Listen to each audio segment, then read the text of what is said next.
operator commutes with itself because everything commutes with itself. Same thing for the creation operators, or the raising operators. But now here's what I wanted to say a moment ago. If I take the annihilation operator and take its commutator with a creation operator, then if I is not J, we're talking about two different oscillators. They don't know about each other, they don't talk to each other, or at least they may talk to each other, but they are independent of each other, and the commutator must be 0. On the other hand, if it's the same oscillator that we're talking about, then the commutator must be 1. So this is equal to delta ij.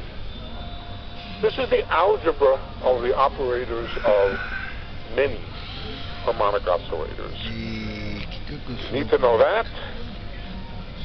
And one more thing, what's the total energy? The total energy is just the sum of the energy of all the oscillators. So let's write that. The total energy, which we can take to be the Hamiltonian, is the sum over all I, all the oscillators, the first oscillator, the second oscillator, of omega. I'll include the h bar for the moment. I'll probably forget about it before the night is over. Omega, but which omega? Each oscillator may have a different frequency. So each oscillator, the contribution of the ith oscillator is proportional to the frequency of the ith oscillator times n sub I. We're going to give a name to n sub I now. We're going to call n sub I, but n, we're going to call them occupation numbers. Not occupation like what's your occupation, but occupation in the sense of you are sitting there occupying some space. All right? These are the occupation numbers. It's just a name for the moment. What is it that's doing the occupying? Well, we'll find out.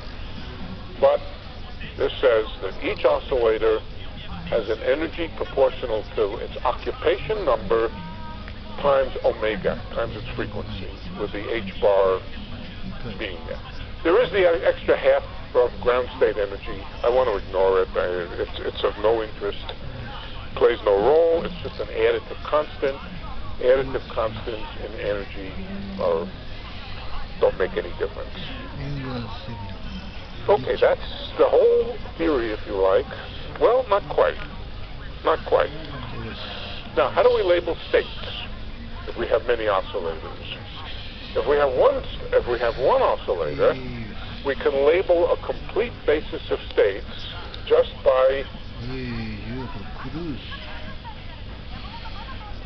the level or the occupation number of the oscillator.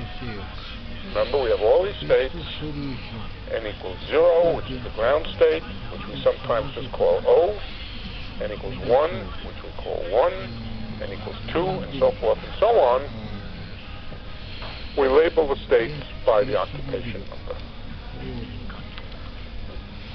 That's a state. What if we have many oscillators? And I now imagine that I've laid them out. There are many oscillators. Here's the first one over here, second one over here, third one over here, fourth one over here. I equals 1, I equals 2, and so forth.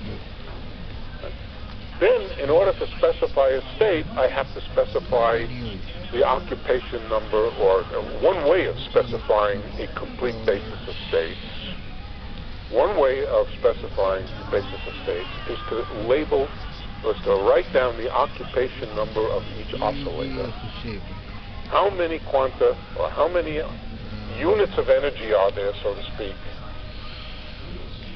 in the first oscillator? I'm going to call the first oscillator N1. N1, N2, N3, If there's a finite number of oscillators, it terminates. If there's an infinite number, it doesn't. You know any situations where, at least mathematically, there's an infinite number of oscillators? What's that? Well, an example would be a very idealized mathematical violin string. A violin string has any number of harmonics. Every one can oscillate with a different frequency. That's a mathematically idealized. Of course, the real violin string is made out of atoms, and there aren't really that many possibilities, but a violin string would be a mathematically idealized violin string, would have an infinite number of oscillators, but of course the very, very high N, the very high I, would correspond to extremely rapid frequencies, and really, because of the atomic structure of the violin string, it really doesn't have that many oscillators. But that's an example, mathematically, of infinitely many. And we're going to be interested in that case. Okay, let's talk about, let's come over to another blackboard over here with a little more oscillation, a little more oscillator mathematics. I told you originally that if you act with the creation operator, or I'm going to call it, I'll slip into calling it the creation operator. With the creation operator, you increase n by 1 unit. Well, that's not quite right. Not if we normalize the states in the usual way. The usual way to normalize a family of states, they're orthogonal to each other, the different n. Why are they orthogonal to each other? Because they have a different, observably different number of n. So states with different values of the eigenvalue are orthogonal. So the usual normalization would be that the inner product of n with n is delta nm, or in other words, each state nn is equal to 1, nm is equal to 0. For n not equal to m, they're orthogonal. For n equal to n, we normally would take them to be normalized states. That's standard quantum mechanical notation, procedure. With that notation, in other words, each one of these states is of unit length.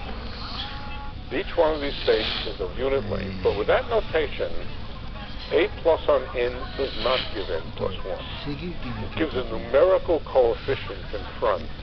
And the numerical coefficient is square root of n plus 1. Let me prove that for you.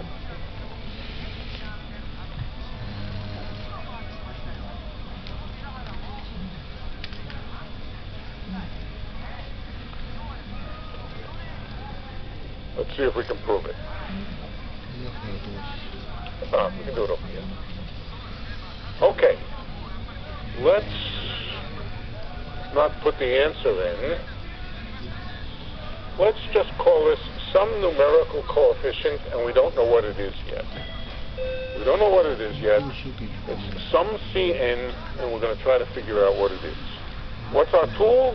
Our tool is the commutation relations for the oscillators. It's a single oscillator now, not multiple oscillators. Okay. Let's write, this is a Ket vector equation. Let's write the corresponding Bra vector equation. When you go from a Ket vector equation to a Bra vector equation, what do you do with the operators? The Kets go to Bras. What about the operators? Permission conjugate. Permission conjugate. Permission conjugate All right, the Hermitian conjugate of A plus is A minus. So another way to write the same fact is the Hermitian conjugate on the bra vector n is